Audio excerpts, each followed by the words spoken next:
আমার সাথে কে বা থাকবে? আমার দুপুর কেটে যায় চা আর রুটি দিয়ে, রাতের খাবার দিলে খাই, না হলে না।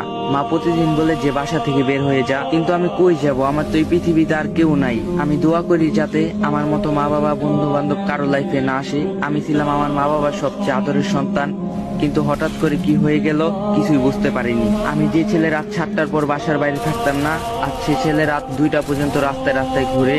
কিন্তু আফসোস, খোঁজ নেওয়ার মতো কেউ নাই। সত্যি বলতেছি ভাই, যদি আত্মহত্যা মহাপাপ না হতো তবে কোন দিন মরে যেতাম। সবাই আমার জন্য দোয়া করবেন। সামনে হয়তোবা বিদেশ চলে যাচ্ছি। এই দেশে থাকার মতো কোনো ইচ্ছাই আমার নাই। ওহ, মা বাবার উদ্দেশ্যে কিছু বলতাছি, যদি কোনো ছেলেকে লালন পালন নাই করতে পারেন তাহলে জন্ম কেন দেন? কোনো দরকার নেই। আর সব বন্ধুদের উদ্দেশ্যে বলতাছি, বন্ধু বানানোর আগে দেখে নিবে সে গরিব কিনা ধনী, কারণ মধ্যবিত্ত ছেলেদের কোনো বন্ধু থাকতে নেই। আমি না পাইছি মা বাবার ভালোবাসা, না পাইছি বন্ধু বান্ধব, না পাইছি প্রিয় মানুষটা। আজ আমার সামনে পিছিয়ে কেউ নেই।